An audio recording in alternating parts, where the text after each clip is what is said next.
অন্ধরাজ কাতলা মাছের ডিমের বিরিয়ানি। প্লিজ দেখতে থাকো আজকের এই ভিডিওটি। শুধু স্বপ্ন দেখলেই তো হবে না, আর ইচ্ছা থাকলেও হবে না, তার জন্য তার উপায়টা খুঁজে বের করতে হবে। তো চলো, আমি সেরকমই আজকের উপায় নিয়ে চলে এসেছি। আজকের থাম্বনেল দেখে তোমরা অবশ্যই বুঝতে পেরেছো, আর সেজন্যই তোমরা সবার আমার ব্লগটি দেখতে এসেছো। চলো, তো রেসিপিটা তোমাদের সঙ্গে সবার সঙ্গে শেয়ার করি।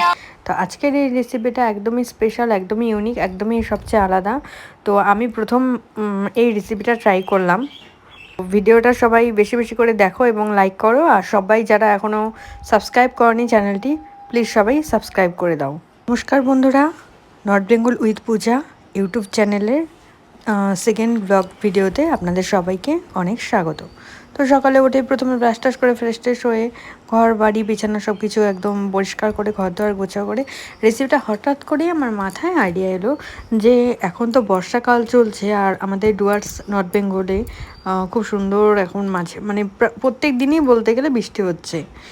তো গরম আর তো এরকম নেই। তো এই গরমে তো সবাই আমরা ইলিশ নানান রকম খাবার দাবার খাই, নানান রকম এটা সেটা খাই। তো আমি ভাবলাম যে এটা যেহেতু বর্ষার মরশুম, তবে মাছের যেহেতু এই সময় ডিম হয়, তো এই মাছের কাতলা মাছের কালিয়া ঝোল অনেক কিছুই খাই। তো ভাবলাম যে তার সাথে মাছের ডিমের রেসিপিটা একটু ট্রাই করে নিই। দেখো, খেতে খেতে সকালের খাবার শেষ করে আমি দুপুরে মাছের ডিম দিয়ে গোলমিল শাক দিয়ে গাছের কাঁচা লঙ্কা ডলে ব্যাস ভাত খাওয়া শুরু করে দিলাম।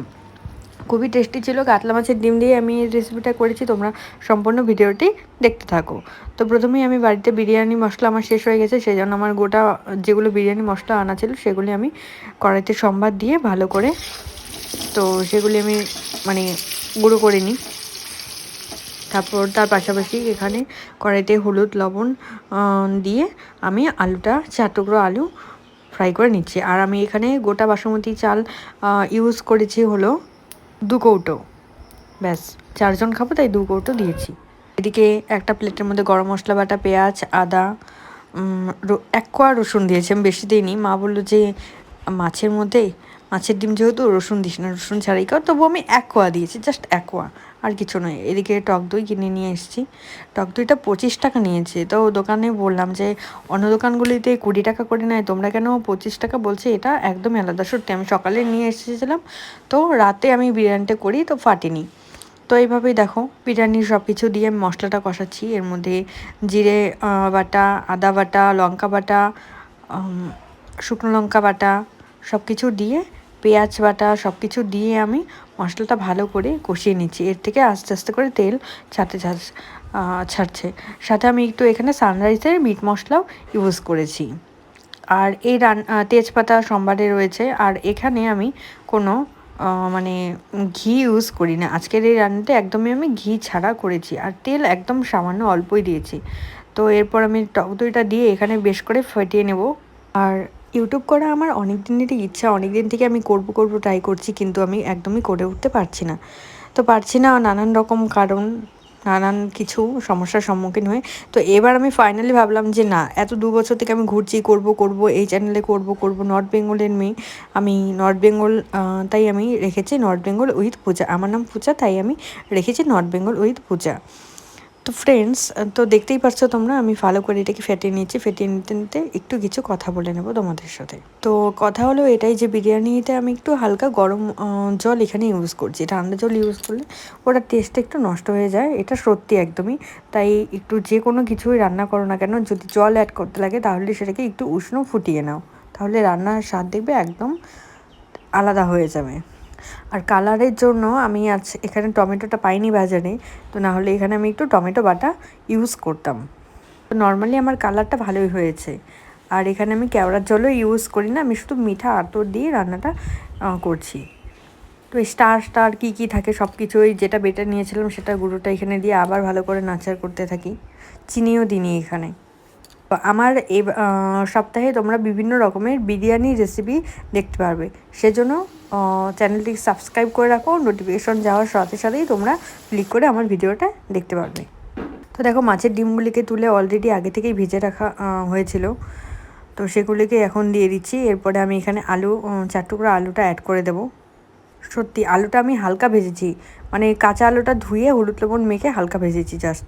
আর এখানে যা সেদ্ধ হওয়ার এইটুকু জলের মধ্যেই সেদ্ধ হবে। আর এখানে আমি মশলার যে বাটি প্লেটটা ছিল সেটা ধুয়ে এখানে একটু জল অ্যাড করি, ব্যাস এটুকুই। আর এক্সট্রা কোনো বেশি আমি এখানে জল অ্যাড করিনি। আমি এই রান্নাটা করেছি টোটাল 45 মিনিট সময় লেগেছে। আর তার মধ্যে 15 মিনিটে এগুলো করতেই হয়ে গেছে আমার, যেহেতু আমি গ্যাসের ফ্লেমটাকে একদমই মিডিয়াম আছে করে রেখেছি। আর 8 ঘন্টা সময় আমি গিয়েছে আমার বিরিয়ানিটাকে দম করে রাখতে। আমি 8 ঘন্টা সময় নিয়েছি, কারণ যতক্ষণ দম দেওয়া হয় তত বিরিয়ানির টেস্টটা ভালো হয়। এটাও ভালো ছিল, এর জন্য আমি এর নাম রেখেছি গন্ধরাজ বা লেমন। যেটাই আমি কী নাম রাখবো সত্যি আমি ভেবে পাচ্ছি না, একটু প্লিজ কমেন্ট করে জানিও। আমার যেটা মনে হলো লেমন ফিশ এগ বিরিয়ানি, এটার আমি নাম রেখেছি। এটা মনে হচ্ছে আমি সর্বপ্রথম ইউটিউবে ফার্স্ট টাইম এই ডিমের যে মাছের ডিম দিয়ে আর কি বিরিয়ানিটা ট্রাই করলাম। তো তোমরাও বাড়িতে ট্রাই করো, সত্যি খেতে খুবই টেস্টি হয়েছে। তো ভালো করে এরকম করে কষিয়ে নিচ্ছি। তো বাড়িতে আমি বাদে 3 জন যারা যারা খেলো সত্যি তারা বললো যে সত্যি ভালো হয়েছে। আর দেখতেই পাচ্ছ পাশাপাশি আমি এখানে পেরেস্তাটা করছি, মানে ডিম যেটাতে মানে ডিম যে প্যানে আমি ভেজেছি সেই প্যানের মধ্যে আমি এখানে পেঁয়াজটা করে রাখছি। তো দুধে ভেজানো কেশর কিছুটা পরিমাণ ভাত দিয়ে তার মধ্যে দুধে ভেজানো কেশরটা দিয়ে দিচ্ছি। একটু লেমন যেহেতু নামের, তো গন্ধরাজ লেমন এখানে লেবুটা আমি ইউজ করছি এখানে। সেন্টটা অসাধারণ ছিল। আর তার সাথেই আমি একটু যখন আমি কষাচ্ছিলাম ওটা একটু তো সেখানেও আমি কষানোর সময় ওই ভিডিওটা ফুটেজটা নেই আমার কাছে, তখনও আমি একটু গন্ধরাজ লেবু চিপে দিয়ে ওই ডিমগুলো মাছের ডিম কয়েকটা টুকরো 6টা টুকরোর মতো আমি তুলে রেখেছিলাম। ওটা ভাত দিয়ে খেতে আলাদাই একটা ওর মধ্যে টকটক একটু ফ্লেভার ছিল, খুব সুন্দর লাগছিলো খেতে। সঙ্গে আমি শশা কেটে নিয়েছিলাম।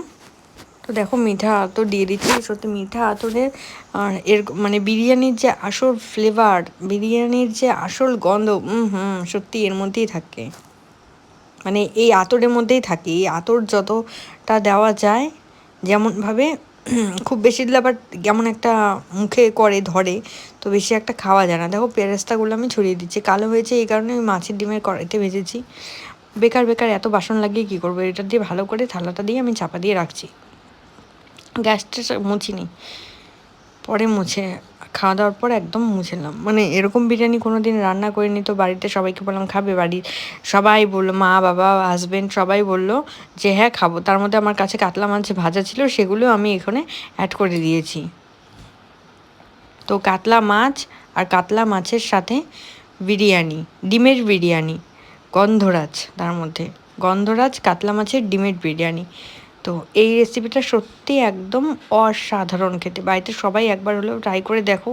যদি কোনো গেস্ট আসে তবুও ট্রাই করে দেখো, সত্যি তারা বলবে যে সত্যি ভালো হয়েছে। এই থালাটা আমি আমার হাজব্যান্ডের জন্য রেডি করে একদম তার হাতে দিয়ে আসছি। সে হাত দিয়ে খায় না, সে চামচ দিয়ে খায়, তো সেজন্য চামচ এখানে অ্যাড করলাম। আর বিরিয়ানি খেতে চামচ দিয়েই ভালো লাগে।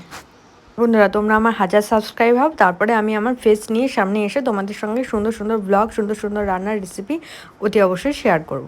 তো চলো আজকের মতো এখানেই আমার ভিডিওটি শেষ করছি, টাটা।